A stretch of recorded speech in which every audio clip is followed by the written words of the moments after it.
Hello, I'm Allison Thorpe, and this is God Talk, recorded and produced in the bluegrass state of Kentucky, the home of horses, hills, hiking, hillbillies, big trucks, wildcat basketball, and Daniel Boone, the state where guns are honored and shoes are optional. This is the show where science, faith, and culture are discussed openly.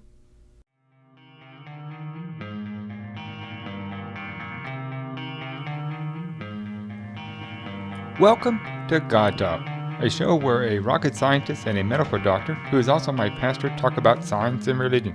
I am your host, Doug Thorpe, and with me as always is my co-host, Dr. Andy White.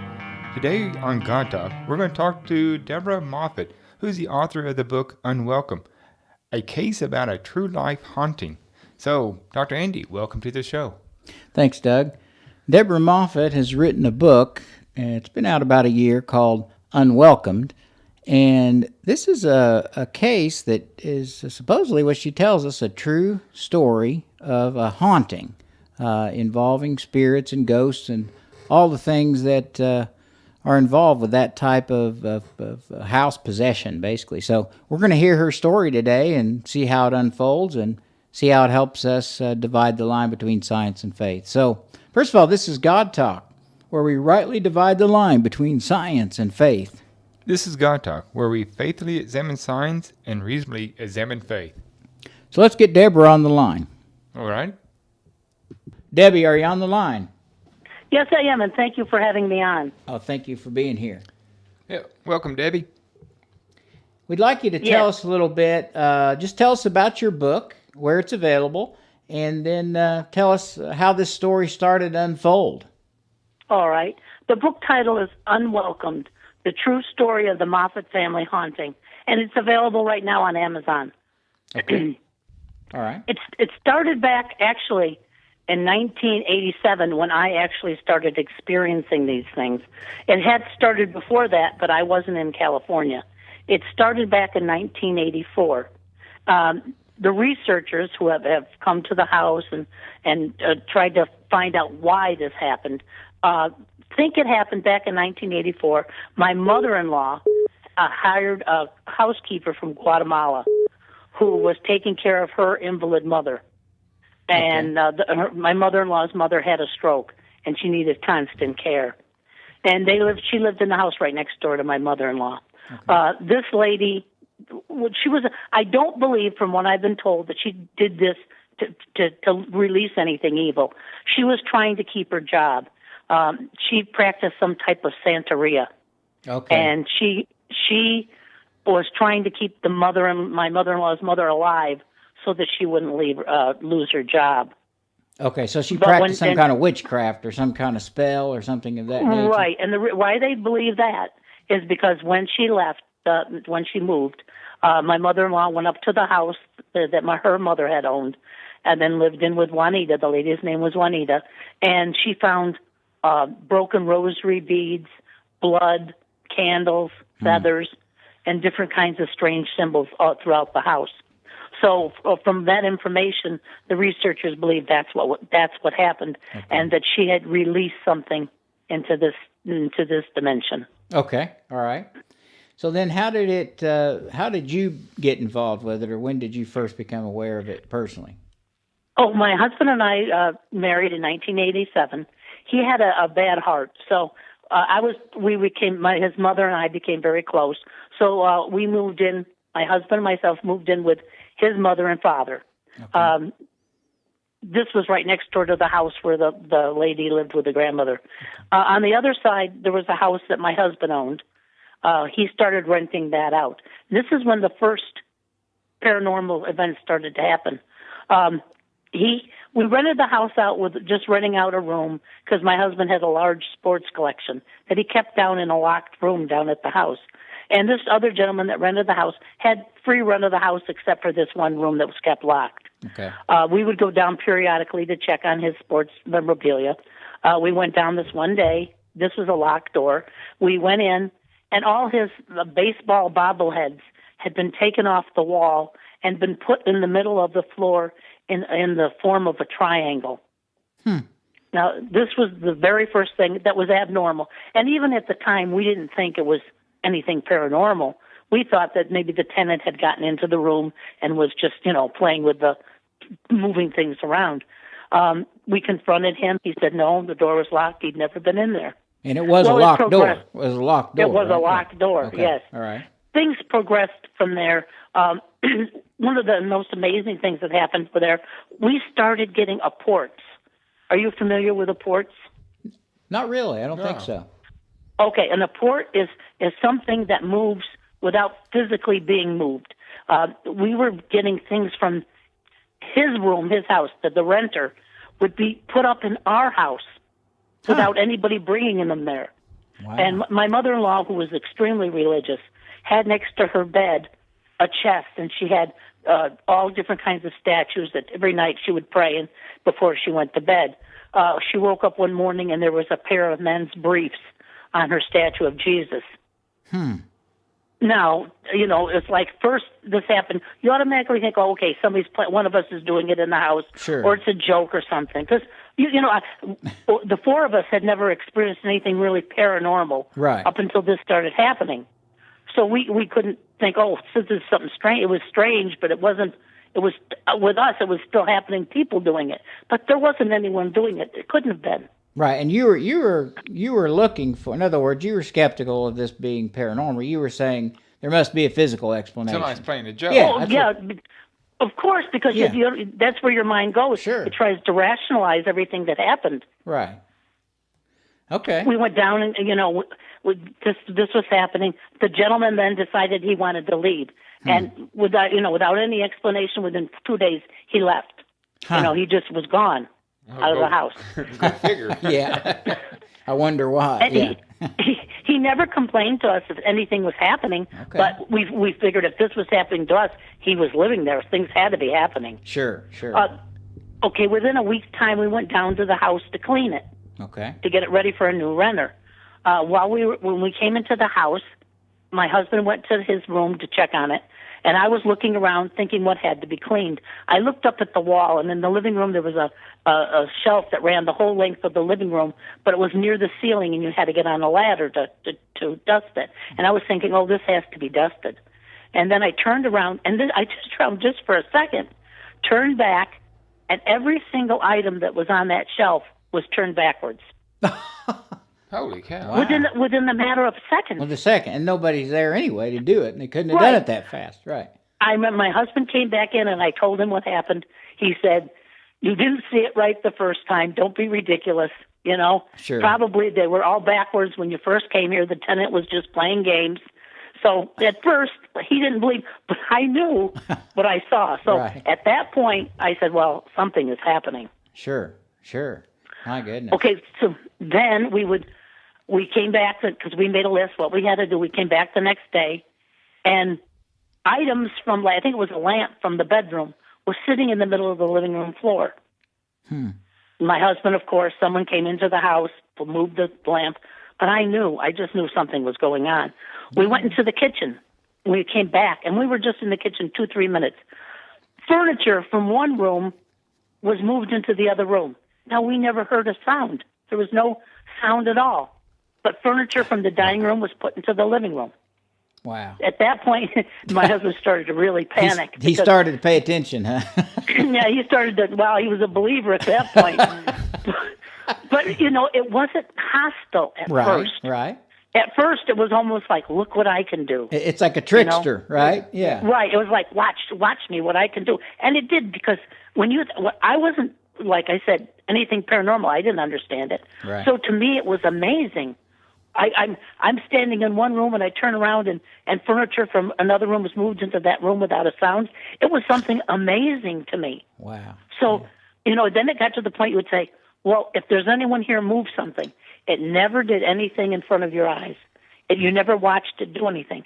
It was always when you turned your back or when you left the room for a moment. Okay. So that's how it started, yeah. Right. So, this happened. Then everything stopped for a while. So we decided, everything's okay. We decided to rent it out again. Okay. Now, this is the part that I can only tell you what I was told because I can't confirm it. Okay. We rented it to this couple. When they first moved in, they were quiet, nice couple. I used to see the lady all the time in front and talk to her. Within like a month, I saw her in the front yard, and she had like a black eye, had been beaten up. And she told me that since they moved into the house, her companion had completely changed and became very mean and hostile. And of course, you didn't tell them about all the paranormal activity. No, my husband did. He laughing when we were renting it. He said to them, he said, we had some experiences here. This place could be haunted, and they laughed. Right, so right. They didn't take it seriously, and up until that point, there had been nothing hostile that happened. So we didn't, we thought it had stopped when the guy left and the energy had gone. Yeah. Within a couple of weeks, the lady was gone, and I remember asking her roommate, "Well, what happened? Did she leave?" And he said, "Oh, she left me," and he didn't want to talk about it. Well, within 2 weeks after that, he left, and when he left, he cleaned that house. I mean, it was spotless. He bleached things. He cleaned things. It was spotless, the house, when he left. Wow. About a month after that, we decided to not rent it out right away. Yeah. We were busy with doing something. High turnover. With about a month, I was out in the front yard. A gentleman pulled in their driveway, and it was knocking at their door. And I went over and said, no one lives there anymore. And he said, well, do you know where he left? Do you know where he moved to? I said, no. He said, well, did you hear what happened to Michelle? That was the lady that lived there. I said, no, I haven't heard anything about them. He said they found her murdered in a landfill. She was wrapped in a rug, beaten to death and thrown in a landfill. Oh, my. Now, I don't know if I remember going back to my house with my husband, and I said, this is what they just told me. Now, my husband was the type that read every newspaper, listened to all the news. He said, well, I haven't heard anything about this happening. I said, well, what if it happens, outside our area? Maybe we should contact somebody and tell them. Well, no, my family poo-pooed it. They said, the gentleman, we don't know this really happened. Just let it go. So whether Michelle was murdered or not, I don't know. That's what the gentleman told me. Okay. But from that point on, even a thought of anything happening, we never rented out the house again. Sure. Right. And my mother-in-law and my husband were, anything paranormal like this happening, they were really frightened. This really frightened them. We decided to move. Yeah. Now, we really weren't moving. Since a long time before this started happening, we were talking about moving to a larger house because this was rather a small house. So we decided this was the type to move. My husband and mother-in-law were fine because they thought whatever was down there, we could move away from it. Sure. Right. So we found a new house. We moved to the new house. Now, this was the first time that I actually can say the entity became hostile. The day before we were leaving, most of our things were up at the new house. We only moved 10 miles away up on a hill. Okay. My mother-in-law and I were the last ones in the house. We went into her bedroom to get one box that was left in there. While we were in there, we heard this crash in the kitchen. We went to the kitchen, and the entity had literally ripped all the cupboards off the kitchen walls. And they're all wood all over the. While we were in there, we heard a glass breaking. We went back to the bedroom, and it had blown out all the windows in the bedroom. Wow! So my mother-in-law and I, we left quickly, and she actually never went back down to that house again, even though at that time we put it on the market to sell. When we moved up to the new house, everybody, we breathed a sigh of relief, thinking we got away from it. It's going to stay away from us. Right. For like 2-3 weeks, everything was wonderful. Quiet as could be. Then one thing happened, and it's like in your mind, even though it's something very non-sequential, a picture frame was turned backwards. Now, most people look at that and think nothing of it, but it was like something clicked, like, oh no. Right. And we knew from that time, and from that moment on, it was back with us. So the entity followed you from the house where it started to your new house. Right. Yeah. Now, the same thing up. It started just doing little things, moving things, turning things backwards. Then the most amazing thing happened. My mother and father-in-law had the upstairs bedroom. We had the master suite downstairs. It was a pretty big house towards the other side of the house. One day, my mother-in-law, I heard her yelling for me. I came running She had just cleaned her bathroom. My mother-in-law, everybody, she was the only one upstairs. My husband and father-in-law and baby were downstairs. She said, "You have to see this." I ran in, and on her mirror in her bathroom was writing. Huh. It said, "Talk to me." Talk to me. Huh. Talk to me. And I remember looking at her and thinking, "Well, what's going on?" Because the last thing in the world you think of is something that you can't see can write on your mirror. Well, sure, yeah. So I thought, oh, maybe someone's playing a joke, Ma. She said, "No, I'm the only one up here, and I just left the room, and it was clean. I just cleaned the bathroom. I came back in, and it was here." So we called the rest of the family up, and we talked about it, and we said there's only one way, because you automatically think someone's doing it. Well, sure. So we knew no one else was in the house, so we cleaned the mirror. Okay. We shut the bathroom doors, and we all stood out by the bathroom outside it, and we just waited a few minutes. Well, we went back in, and the mirror was covered in writing again. What was the material that was written in? That's my husband said to me, what is it writing with? And it was soap. Okay. It had taken the soap bar that was right in front of the mirror and used the soap bar to write on the mirror.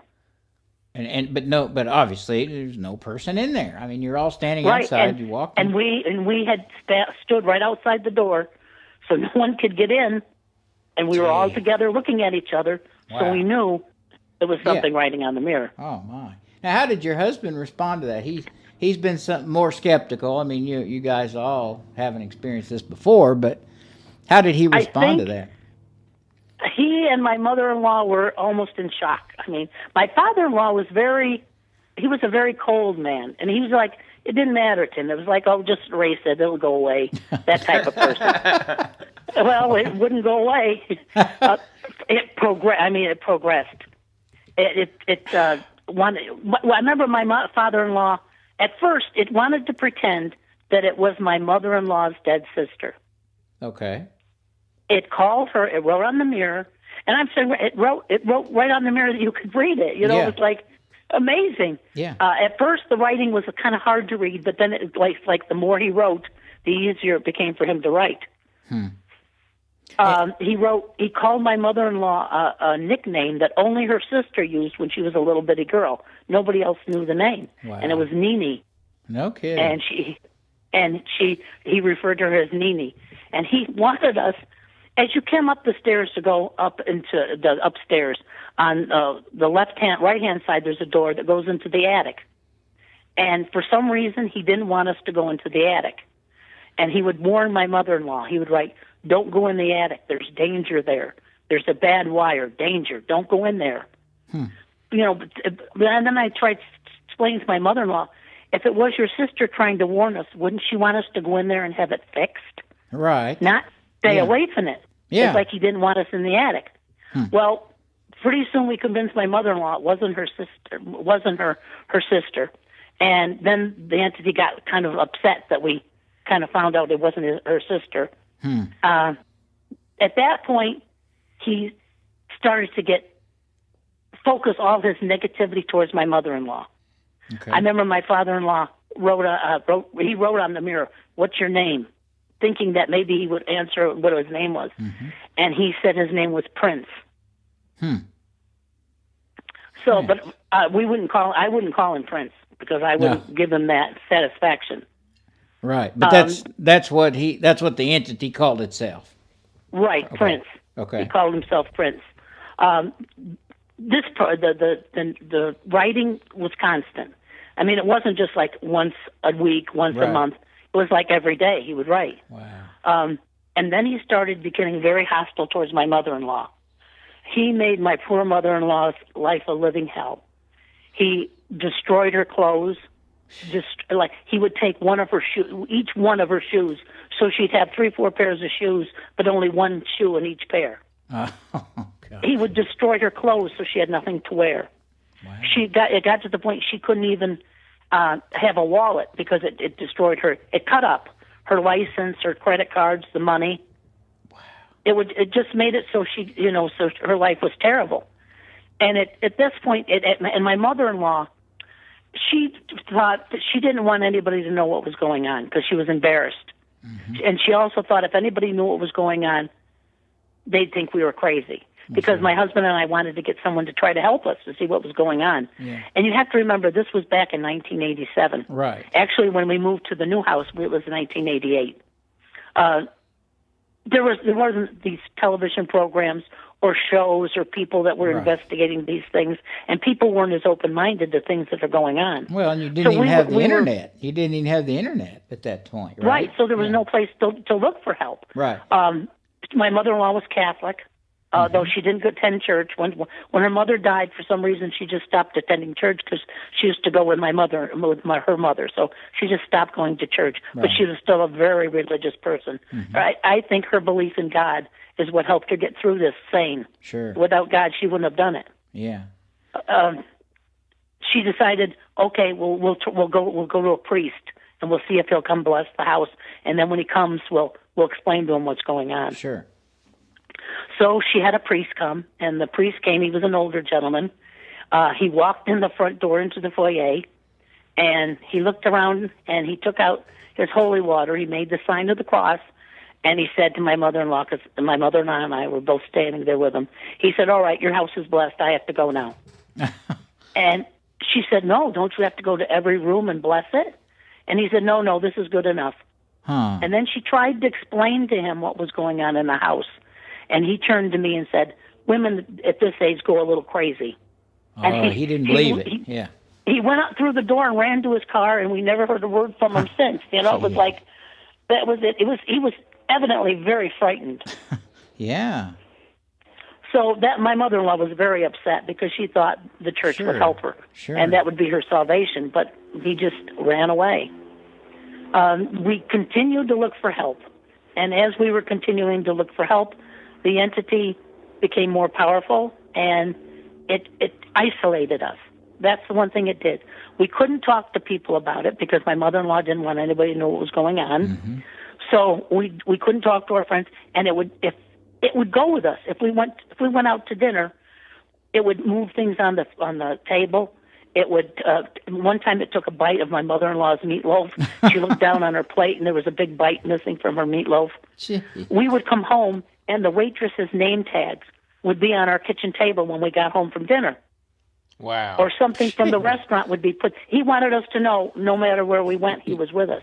So it wasn't just a house. I mean, it was an entity following the family or a person. Right. It wasn't with the property. Right. Because if it was, it would have stayed down there. Sure. It isolated us. We couldn't tell our friends about it, and if we went to visit our friends, it would do something that made us so embarrassed we couldn't talk. Like we went to visit one friend, and when we came home, the gentleman's wallet was on our kitchen table. Now, how could we go and explain to this gentleman why we had his wallet? Oh, I see. Yeah. When we were just at his house. He would put us in predicaments that made it easier for us to just stay away from people. I see. And that's what he wanted. He wanted to isolate us. He became our captor. We were like in the house, and it got to the point where if we wanted to use the car, we'd have to ask the entity because he would destroy the car so we couldn't use it. Wow. He became like we had no, he was, whatever we did, he was in control. Yeah, he was controlling your life, and you were captive in your own house, it sounds like. Right. You were. Yeah. But we never gave up hope that we were going to get rid of it. And my mother-in-law, like I said, her faith kept her going because she was the focus of all this. It got so bad that he would put knives. She'd be standing, and all of a sudden a knife would be on the wall next to her, sticking out of the wall. She would go to sit down in a chair, and he would have a knife booby-trapped, so it was like sticking through the bottom of the chair. So if she sat down, she would sit on a knife. Wow. In the bed, he would put knives in her pillow, so if she laid down, she'd get stabbed. It was a constant vigil protecting my mother-in-law. We'd have to look before she sat down. It was a horrible time. Horrible time. I was never frightened of this thing. Really? For some reason, I was frightened for my family. Sure. But I knew it couldn't hurt me. I knew it couldn't hurt me. Huh. I just knew it could not touch me. And was it directing most of all? It sounds like most of this was directed towards the mother-in-law. And it was. Okay, all right. Was she the most frightened of the entity? Her and my husband. My husband was petrified of it. Really? It got to the point where my husband in the dark, couldn't sleep. So he would stay up the whole night, and he couldn't sleep till the sun came up. Wow. And it was constant. This stuff was constant going on. Yeah, it wasn't like once in a while. Yeah. It was from the time we woke up to the time we went to bed, and it even did things when we were sleeping. Did things ever move around that you could see? I mean, were you ever able to see something fly off the wall or a chair move? Only a few times. One time, I came into the room. If I was with my mother-in-law, the entity didn't touch her, as long as I was with her. If I got away from her, she was vulnerable. I came in the room, and I saw a potato flying through the air, a raw potato, and it hit her in the head. Okay. One time, I went into a room just as the bed was turning upside down. Wow. So there were a few times, but rare did you ever actually see anything. It was usually when you turned your back or in a blink of an eye. Just one of the things it loved to do was turn everything backwards. It was like there'd be a room full of knickknacks, and within a second, everything would be backwards. Wow. Well, how did you finally get rid of it? How many years did this go on, and how did you finally get rid of it? This went on from 1987, and it didn't leave till 1992. Wow. And you got some investigators involved that are pretty famous for doing this, I think. We did. We had the university with Kerry Gaynor from Thelma Moss. He came and tried to help us. Okay. We had Lloyd Arbeck, who had a paranormal agency at that time who sent Chris Chacon here to the house. Yes. We had Ed and Lorraine Warren came to the house. They're well known for this kind of work. Yeah. Right. And they were very nice, but they couldn't help us get rid of it.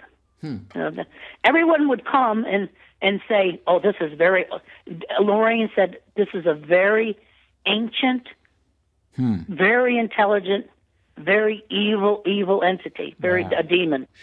She said, but no one could make it leave. It could do things that were unbelievable. It took a truck. We had a truck in the driveway, my father-in-law's truck, and it picked it up and put it in the middle of the street. Wow. Now, this was a truck that wasn't running with emergency brake on, and we woke up the next morning and it was in the middle of the street, blocking traffic. Wow. Yeah, I mean, powerful. Right, and intelligent. My mother-in-law was very intelligent also. She spoke like 4 different languages. And one of the languages she spoke is Tobresh, which is a combination of Sicilian and Albanian. And my husband spoke that also. So she would try to talk to my husband in Tobresh, hoping the entity wouldn't understand. Because the entity would write on the mirror, like when we would talk among ourselves, it was like he would listen and then he would respond on the mirror. It was like he was with us constantly, but he wouldn't talk to us. He talked at us. Do you know what I mean? Sure. Yeah. So my mother-in-law tried to talk to my husband in Tobresh, thinking, well, the entity won't speak Tobresh. He actually answered her on Tobresh in the mirror. And he was, and like you're saying, for the most part, the entity was commanding you mean, or its will was being, thrust in the language and its actions, but it wasn't communicating back and forth necessarily most of the time. Yeah. And it actually destroyed the inside of our house. He had a symbol that was his symbol. It was a triangle, and then at the bottom there was a tail. Okay. And he put this through our whole house. He gouged it into the walls. He cut out its symbol in the carpets. He spray painted it like a 4-foot one over my mother-in-law's bed. It got so bad with my mother-in-law that we all moved into one room together. My father-in-law and mother-in-law moved with us into the back master bedroom. Thank goodness it's a real big room with a sitting room so we could put all the beds in. Well, that's what I was going to ask, Debbie. How did you ever get any sleep? I mean, this is scary to death. Like I said, my husband got to the point he couldn't come in, like once it got dark, he couldn't come into the other parts of the house other than that room unless I went with him. Wow. Yeah, I can understand that. It was a horrible time. It was an amazing time in one aspect that you can think, oh my goodness, evil really exists. Because, you think up till then, you think, oh yeah, well, you see all these monster movies and things, and you think, oh, they're just make-believe. Right. But they're not. But you came to be an absolute believer in another dimension or a spiritual world without question. Right. I mean, you have no question about that. And it also strengthened my belief in God. Sure. Because when you see that this terrible evil really exists, Yeah. and you know that life there has to be a balance in the world, then you know God has to exist because he has to balance everything. Sure. So it's strengthened my belief in God at the same time. So although it was a horrible experience to go through, 25 years later now, I can look back at it and think, wow, it really changed my life. Sure. I understand that. That was one of my questions, is why did you wait 23 years to tell your story? Or have you been telling it all along? No. That's another thing. When it finally left, and it was like 27 years ago, my mother-in-law, my husband, and myself were the only ones, and my children were still living in the house. And when it left, when it first left, the automatically thought it was coming back. You know, it was years before we really believed it wasn't coming back. Mm-hmm. But we decided at that time, because so many paranormal investigators had come to the house. Now, it'd be like this. This was over like a 6-year period. One would say to us, take pictures of everything, document everything, so that people, when they come to help you, will know what's going on. So we would take pictures and we would document everything. And that person couldn't help us. So the next person would come in to try to help us, and they'd say, oh, no, get rid of all these pictures. Don't document it because you're keeping the entity here. Oh, so it was a constant push-pull. You didn't know what to do. Wow. But during all this time, we must have taken over 1,000 pictures of the demon writing and the things that it would do, the destruction, all the things. But we'd throw them away. Right. But little did I know my husband, who was a hoarder, he saved everything. He was keeping track of it. He didn't throw everything away. When I thought we were throwing all the pictures away, he must have grabbed a handful now and then, and he kept them in a box. Well, when he passed away in 2012, I found them in a box. That's why the pictures. But like I said, when the entity first left, we decided, because we didn't want to draw it back, and we didn't know what was right or what wasn't right. Maybe, if you constantly thought about it or anything, maybe it did pull it back. So at that time, we decided we were never going to talk about it, and we never did. For 25 years, till my mother-in-law died, my husband, no one ever spoke about it. Wow. It was like it never happened. Well, how did you finally end up getting rid of it? Yeah, things cut out for a minute. We wanted to hear what actually happened, how the entity left, or did you do anything, or it just finally quit pulling tricks and leave? What happened? Like I said, we had all these different people come to the house. Nobody could help us. One time the entity, up to this point, it'd been my job to protect the family. My husband had a bad heart. My father-in-law didn't care. And it was like I had to protect my mother-in-law because I wasn't going to let anything happen to her because I absolutely adored my mother-in-law. Sure. The entity, like I said, focused all its energy at her. It got to the point where it just got too much. You just couldn't take. I couldn't take it anymore. One night, it tried to it locked her in the pantry and tried to strangle her. Jeez. I really don't think this entity could kill her. I think it wanted to drive her to the point where she committed suicide. Wow. Or died from something. I don't think it had the power, I think there's even rules for entities, and I think it had to make her take her own life. I see. Did you ever find out who you think the entity would have been as far as a previous life, or why it targeted her? This is what happened. Okay. That night when it did that, it got to the point I couldn't let it hurt my mother-in-law anymore. So I went to the bathroom. Once my mother and father-in-law stopped being upstairs, the whole upstairs, the entity took over. It started writing on the bathroom guest mirror downstairs because no one was upstairs to read it. So I was the only one that wasn't frightened of it. So I went into the bathroom and I confronted it. And I said, this is the way it's going to be. I'm going to treat you with respect. You're going to treat me with respect. You're not going to hurt my child. You're not going to hurt my husband. And you're not going to hurt my mother-in-law. And that's the way it's going to be. I don't know where I got the nerve to do it, but I knew for some reason, I knew I was okay. I knew I was protected. Right. I left the room. I went back in, and it wrote on the mirror, I will not touch I will not touch the child. I will not touch your husband, but Lee belongs to me. Wow. And then the entity started writing. When I left, it wrote a whole story why Lee belonged to him. And he said that in a past life, years and years ago, it was like back in the 1500s or 1600s, that in a monastery where he was in this monastery. He wasn't a human, but he was in the monastery. Okay. That there were some priests that practiced Satanism, and that Lee was supposed to be sacrificed and given to him. And before the sacrifice could happen, something stopped it, so she didn't die. But he said that didn't matter. Her soul was promised to him, and so she belonged to him, and now he had come to collect it. Okay, so this was a demonic entity that believed your mother-in-law's soul belonged to him, basically. Yes. From a previous life, so it was a reincarnation situation. Yeah. Right. So, but through the whole, I know it's such a long, complicated story that but it went on for years. Sure. And from that time on, the entity. Well, I said at that time I started. Up until then, I would call it it.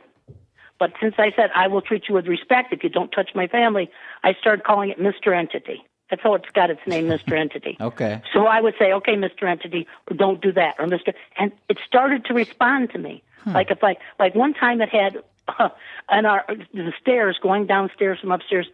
It had like a waterfall. It loved water. It had, like I told you, it was destroying our house. It had like a waterfall.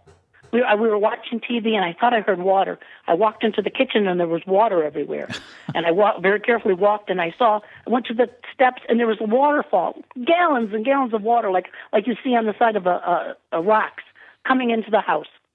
Wow. And I remember my father-in-law came in. He said, a pipe must have burst. He tried to climb the steps upstairs. Nothing was broke. There was no source of the water where it could come to, except for one step. The third step down, it was coming out of the step. And I remember thinking, oh, my God, it's destroying the house. And I ran into the mirror, and I said, Mr. Entity, stop this. And just like a switch, the water stopped. Wow. Yeah, so it responded. It responded and communicated in that way. Right, it did. And from that point, if I communicated with it, if I went in and talked to it, it stopped. So instead of destroying the house, it would use its energy to talk to me. So for years, I used to go in from all during the day and talk to the entity, because at this point, we were isolated. We had no friends. We couldn't tell anybody what was going on. My husband and mother-in-law stayed in the bedroom. My father-in-law wasn't the type you even wanted to talk to. So the entity, I would go in, talk to the entity, try to get him to talk, to communicate, so he'd leave everybody alone. And it would work. I mean, if I was talking to him, he wasn't as hostile towards my mother-in-law. He still wanted her dead. He would still do things. But it's he stopped destroying the house. Wow.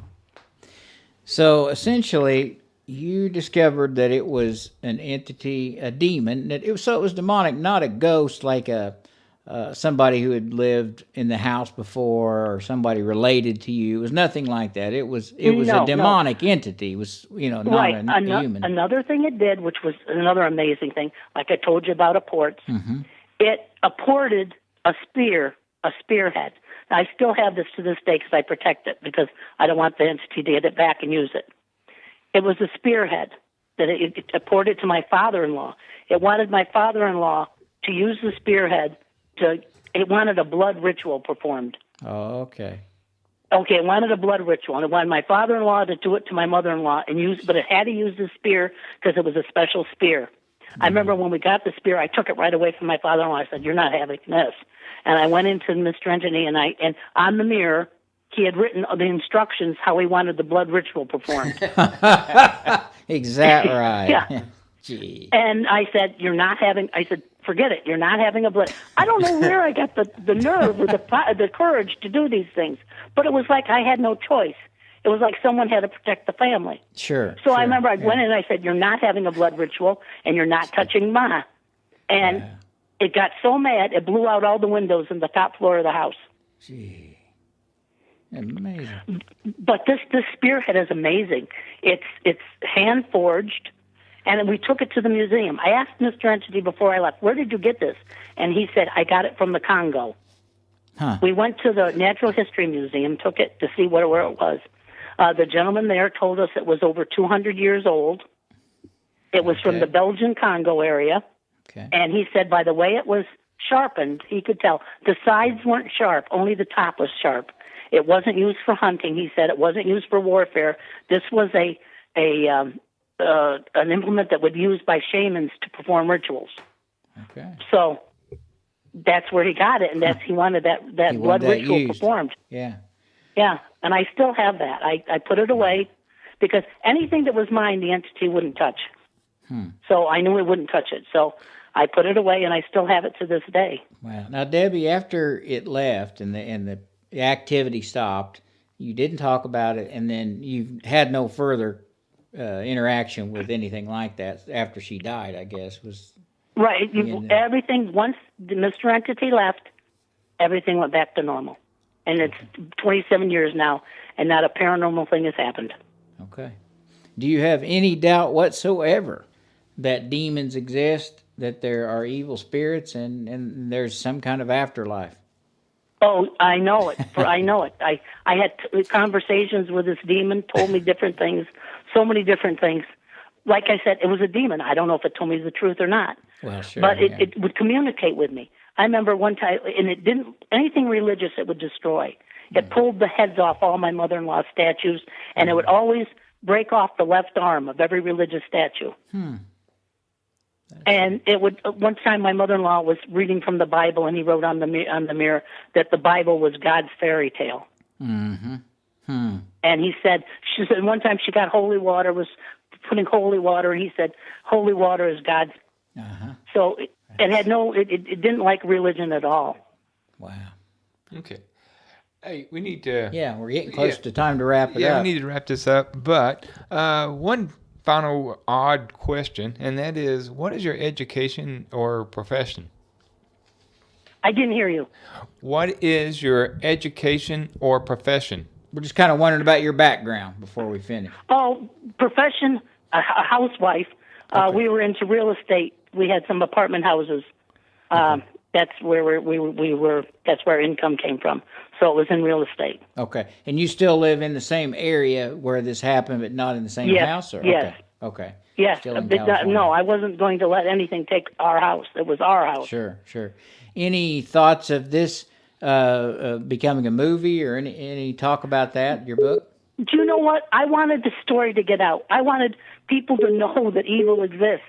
If something happens, I haven't pursued that in any way. Sure. I just want the book out there. Right. Like I said, the Unwelcomed, people would love it because it shows, I have like over 140 pictures of the different things that happened. And they're amazing. Yeah. I look at some of these things, and I even to this day, I'm amazed by the things it did. Well, it's an absolutely amazing story of the supernatural and the paranormal and evil entity. I tell you, I feel terrible that you had to go through that, but like you said, it did. You came out the other side surviving it and made the best of a horrible situation. It sounds like, and have quite a story to tell. So. Well, that's why we survived, because of faith, because we believed we would, and because that's why. And I know my mother-in-law's and our belief in God helped us get through this. Even though we couldn't say, God, take this away, and he did it, I still knew that I was protected to protect the family. So he works in different ways. Absolutely. Okay. Anything else, Doug? That's it. Okay. Now, your book, Unwelcomed, of course, is available by Deborah Moffitt, the story of this haunting, a true story case, available, I assume, on Amazon and at all bookstores? No, it's not in bookstores right now. It's just on Amazon for the present time. On Amazon. Okay. And we'll look for further interviews and wish you the best. So thanks. Thank you, Doug, and thank you, Andy, for having me on. So, wow. Yeah, Andy, that was a fascinating story. Absolutely. It really was. And Deborah, I mean, I've looked at her book, read through it. All I can say is she sounds believable. I mean, I believe she's telling us what happened. Now we don't have any way to prove that story, but that's what she says. After we've talked to her a little bit, and she's going to send us a picture of the spear, yes, as well as a picture of the writings on the wall. So that's going to be on our website. You know, our viewers can go to our website and take a look at what she sent to us. Yeah. And she's got pictures that document different things. I mean, just like when we had Roger on the show, and he talked about seeing, demons at different times, and we know him as a personal friend. We know him to be credible. This is an example, a lot more extreme, a lot more activity, a much more wild story, but the same kind of point made as far as God talk that an evil entity, likely a demon or a fallen angel, is what I would describe it as, wreaking havoc with his family's life. So if that's true, that would help prove the case of the spiritual dimension. So that's how we're wrapping this up as God talk, that we're trying to prove that God exists, and we're proving it by many different ways. Here's a demon that is attacking this poor woman. A spiritual entity that can't be explained with material, with the physics, with natural chemistry and physics. Well, you can't explain these things. To an atheist, there is no demons, right? Well, this is all made up. That's true. But when you look at these kind of things, of course, they can just say, I don't believe it. But if you hear the story and you find her believable, which I do. I mean, we never know how many details are changed or remembered or whatever, but generally speaking, I think she's probably being honest with us. If so, then there's definitely the existence of a spiritual entity that's evil and has, wreaked havoc with this family. And it's certainly, it's convincing. Certainly convincing. It is convincing. Well, and it actually just so happens this is coming up on Halloween, so this is a perfectly timed. We didn't mean for it to. No, but it's a perfectly timed story for or show for this time of year. It's a haunting story as we get close to Halloween, listening to a real life haunting. So sure, a demonic possession that apparently really happened out in California. So Deborah Moffitt, we want to thank her for coming on, giving us her time, telling us her story. Her book, Unwelcomed, available on Amazon. And we'll be posting pictures on the website of that.